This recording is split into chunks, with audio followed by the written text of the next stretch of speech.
श्री महाविष्णु सहस्रनाम स्तोत्रम्। शुक्लांबरधरं विष्णुं शशिवर्णं चतुर्भुजं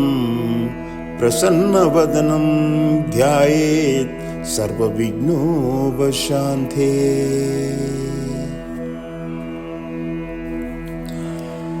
शान्ताकारं भुजङ्गशयनं पद्मनाभं सुरेशं विश्वाधारं गगनसदृशं मेघवर्णं शुभांगं लक्ष्मीकान्तं कमलनयनं योगीभिर्ध्यानगम्यं वन्दे विष्णुं भवभयहरं सर्वलोकैकनाथम्। यस्य स्मरणमात्रेण जन्म संसारबन्धनात् विमुच्यते नमस्तस्मै विष्णवे प्रभविष्णवे। नमः समस्तभूतानामादिभूताय भ्रूभृदे अनेकरूपरूपाय विष्णवे प्रभविष्णवे। ॐ नमो भगवते वासुदेवाय। विश्वं विष्णोर्वष्टकारो भूतभव्यभवत्प्रभुः भूतकृद्भूतभृद्भावो भूतात्मा भूतभावनः। भूतात्मा परमात्मा च मुक्तानां परमागतिः अव्ययः पुरुषः साक्षी क्षेत्रज्ञो अक्षर एव च। योगो योगविदां वेद प्रधानपुरुषेश्वरः नारसिंहबभूः श्रीमान् केशवः पुरुषोत्तमः। सर्वः सर्वः शिवः स्थाणुः बोधादिर्निधिरव्ययः सम्भवो भावनो भर्ता प्रभवः प्रभुरीश्वरः। स्वयंभूः शम्भुरादित्यः पुष्कराक्षो महाश्वनः अनादिनिधेनो धाता विधाता धातुरुत्तमः। अप्रमेयो ऋषिकेशवः पद्मनाभो अमरप्रभुः विश्वकर्मा मनुस्तष्टा स्विष्टः स्थविरो ध्रुवः। अग्रहाह्यः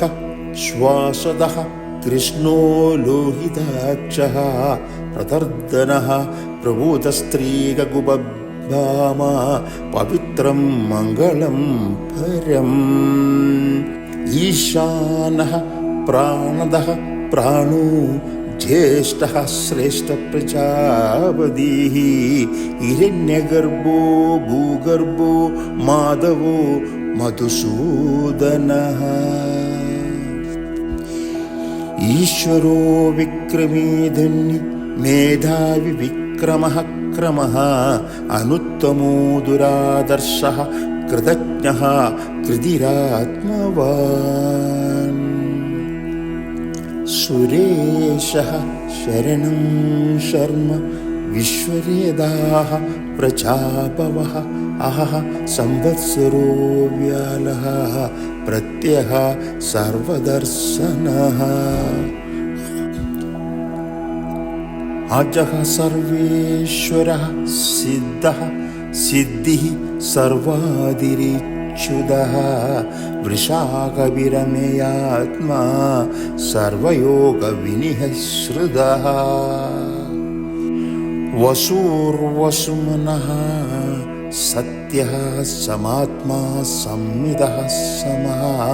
अमोघः पुण्डीरकाक्षो वृषकर्मा वृषाकृतिः रुद्रो बहुशिरा बभ्रूर्विश्वयोनिः सुजिस्रवाः अमृतः श्वासतास्ताणुर्वरारोहो महातपाः सर्वगः सर्वविद्भानुर्विश्वक्सनो जनार्दनः वेदो वेदविदव्यङ्गो वेदाङ्गो वेदवित्कविः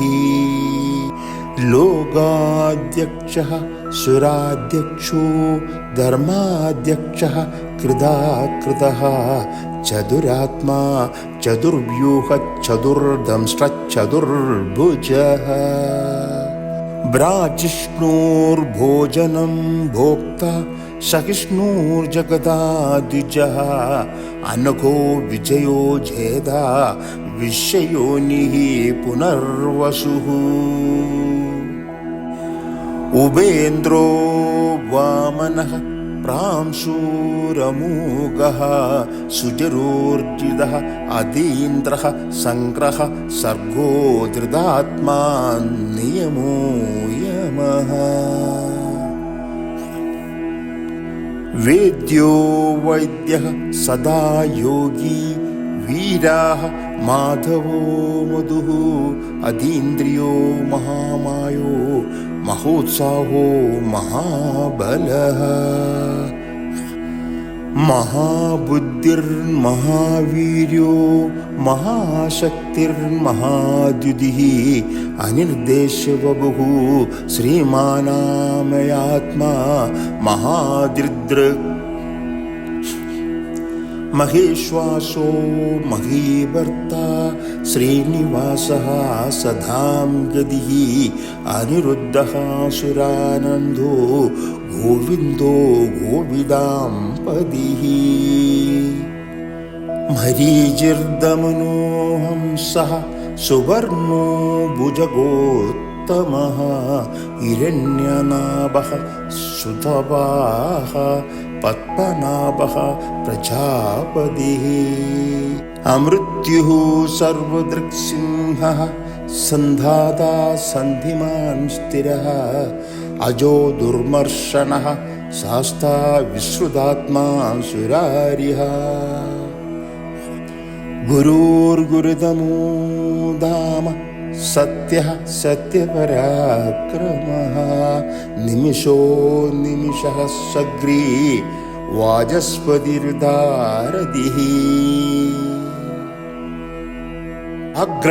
अग्रणीर्ग्रामणीः श्रीमान् न्यायो नेदा स्मिरणः सहस्रमूर्धा विश्वात्मा सहस्राक्षः सहस्रपात्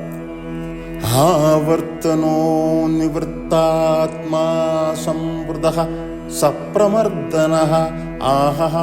संवर्तको वह्निरनिलोदरणीधरः सुप्रसादः प्रसन्नात्मा विश्वदृग्ये स्वद्बुद्विगुः सत्कर्ता सत्कृतः साधोर्जघ्नोर्नारायणो नरः असंख्यो प्रमेयात्मा विशिष्टः शिष्टकृच्छुचिः सिद्धार्थः सिद्धसङ्कल्पः सिद्धिदः सिद्धिसाधनः वृषाही वृषभो विष्णुर्वृषपर्वा वृषोदरः वर्धनो वर्धमानश्च विविक्तः श्रुतिसागरः सुभुजो दुर्धरो वाग्मी महेन्द्रो वसुदो वसुः नैकरूपो बृहद्रुवः शिविविष्टः प्रकाशनः ओजस्तेजो द्युतिधरः प्रकाशात्मा प्रतापनः ऋद्धः स्पष्टाक्षरो मन्त्राचन्द्रांशुर्भास्करद्युतिः अमृतांशुद्भवो भानुः शशबिन्दुः सुरेश्वरः औषधं जगतः सेतुः सत्यधर्मपराक्रमः भूतभव्यभवन्नाथः पवनः पावनो अनलः कामाः कामकृत्कान्तः कामः कामप्रदः प्रभुः युगादिकृद्युगावर्तो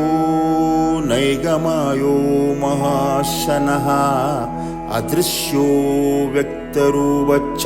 सहस्रजिद्दानन्दजेत् इष्टो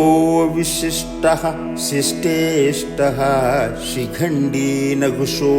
वृषः क्रोधाः क्रोधकृत्कर्ता विश्वबाहुर्महीधरः अच्युतः प्रतितः प्राणः प्राणतो वासवानुजः अभानिधिरधिष्ठानमप्रमत्तः प्रतिष्ठितः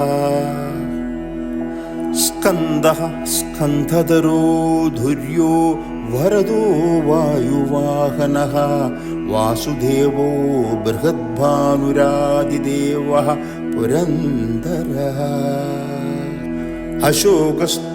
अशोकस्तारणस्तारः शूरः शौर्यर्जनेश्वरः अनुकूलः सदावर्तः पत्नी पद्मनीवेक्षणः पद्मनाभोरिविन्दाक्षः पद्मकर्बः शरीरभृत् महर्दिरुद्धो वृद्धात्मा महाक्षो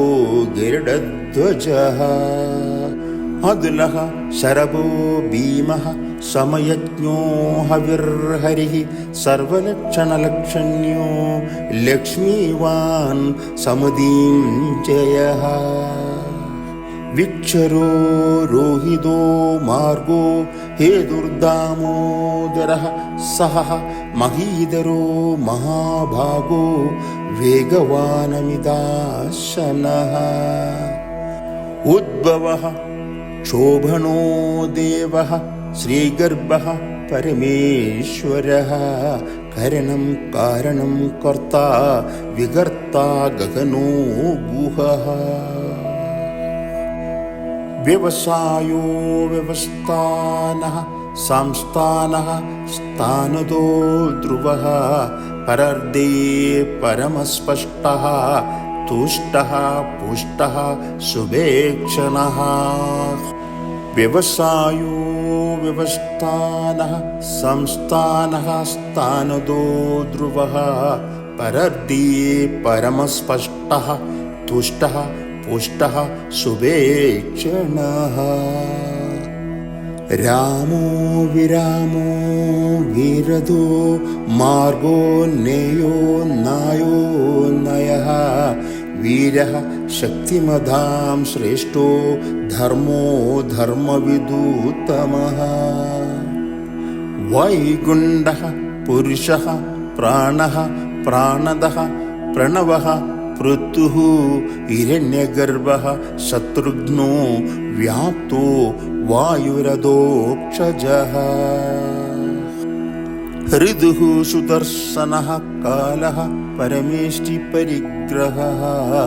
उग्रः संवत्सरो दक्षो विश्रामो विश्वदक्षिणः विस्तारः स्थावरस्ताणुः प्रमाणं बीजमव्ययम् अर्थो अनर्थो महाकोशो महाभोगो महाधनः अनिर्विण्णः सविष्टो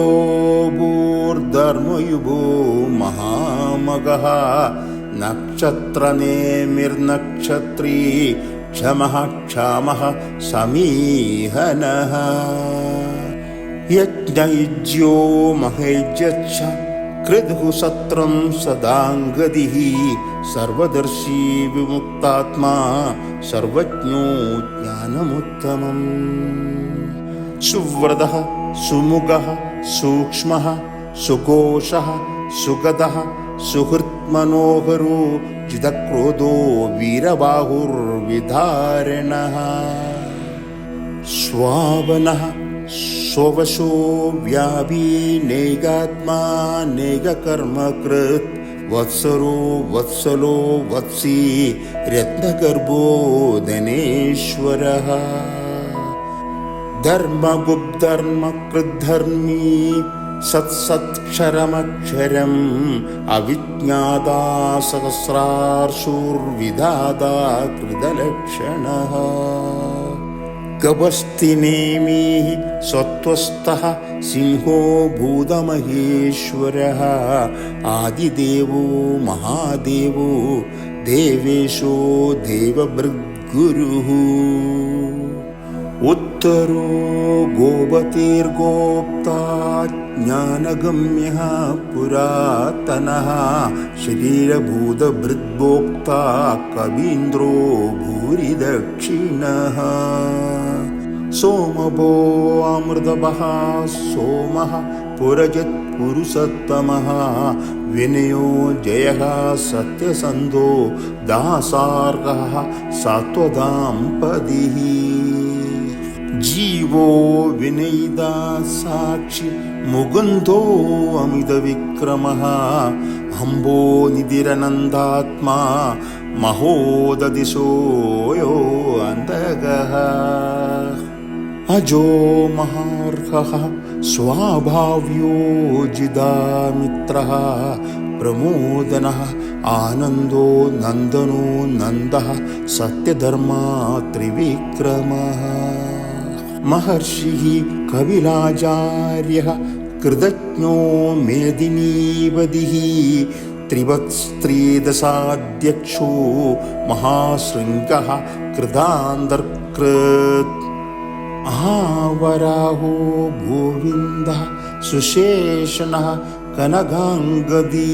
गुह्यो गभीरो गहनो गुप्तचक्रगदाधरः वेदाः स्वाङ्घ्योजितः कृष्णो दृढः सङ्घर्षणो अच्युतः वरुणो वारुणो वृक्षः पुष्कराक्षो महामनाः भगवान् भगहानन्दी वनमाली हलायुधः आदित्यो ज्योतिरादित्यः सहिष्णुर्गतिसत्तमः सुधन्वा गड्गपरशोर्धारुणो द्रविणपदः दिवस्पृक् सर्वदृक् व्यासो वाचस्पतिरयोजिनः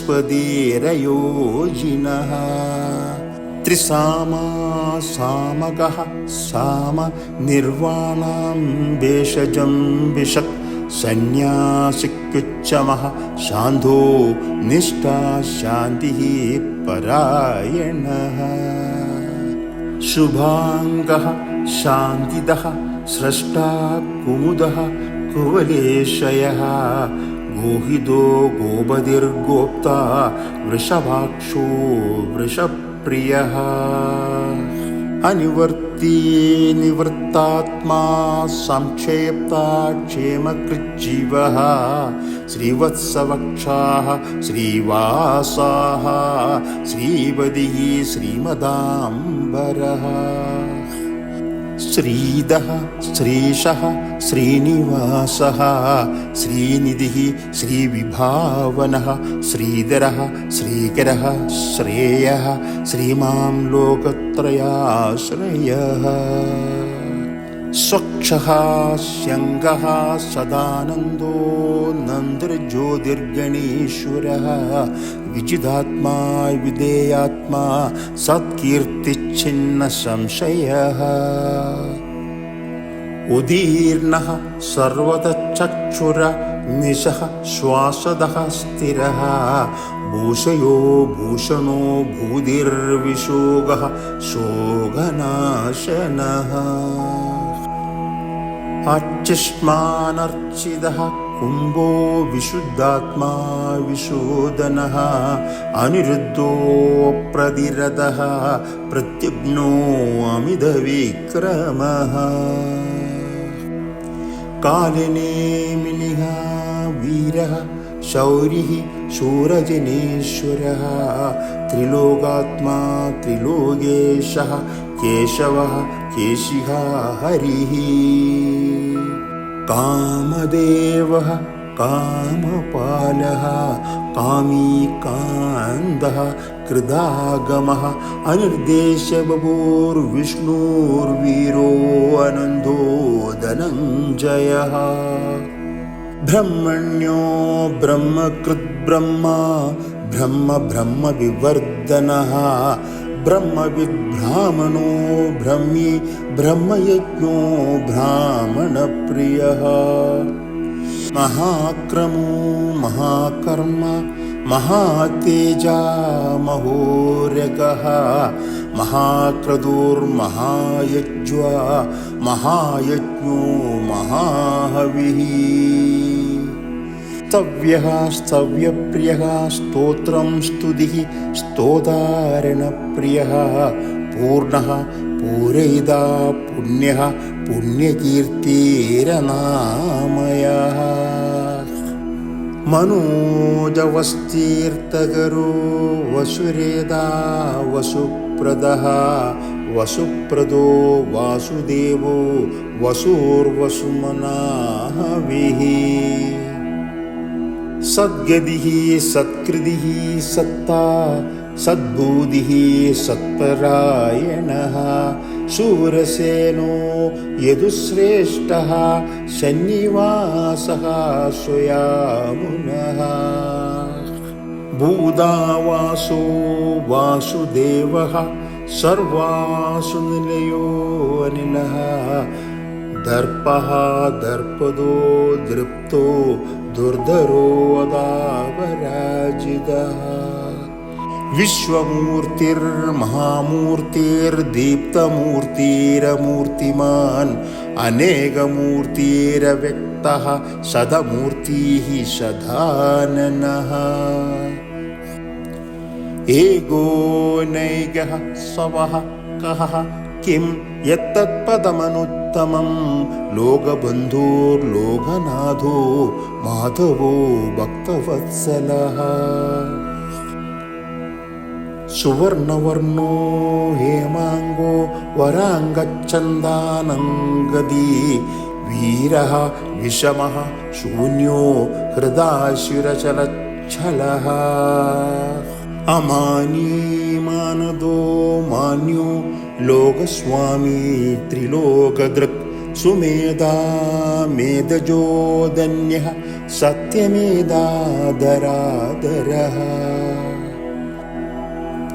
तेजो वृषो द्युजिधरः सर्वशस्त्रभृदाङ्गरः प्रगृहो निग्रहो व्यग्रो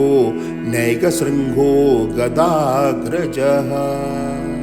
चतुर्मूर्तिर्चतुर्बाहु चतुर्व्यूहः चतुर्गतिः चतुरात्मा चतुर्भावा चतुर्वेदविदेकपात् समावर्तो निवृत्तात्मा दुर्जयो दुरधिक्रमः दुर्बलो दुर्गमो दुर्गो दुरावासो दुरारिः शुभाङ्गो लोकसारङ्गः सुदन्तुस्तन्दुवर्धनः इन्द्रकर्मा महाकर्मा कृतकर्मा कृदागमः उद्भवः सुन्दरः सुन्धो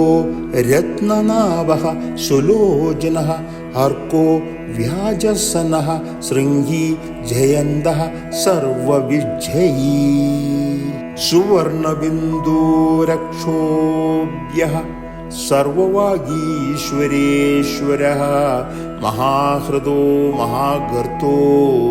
महाभूतो महानिधिः कुमुदः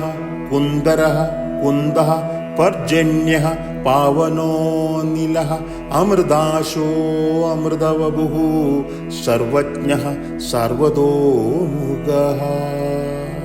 सुलभः सुव्रतः सिद्धः शत्रुजच्चत्रुधावनः न्युग्रोधो धुम्बरो अश्वत्थः चाणुरान्द्रनिषूदनः सहस्रार्चिः सप्तजिह्वः सप्तैदाः सप्तवाहनः अमूर्तिरनेको अचिन्त्यो भयकृद्भयनाशनः अणुबृहदकृशः स्थूलो गुणभिर्निर्गुणो महान् अधृतः स्वधृतः स्वास्यः प्राग्वंशो वंशवर्धनः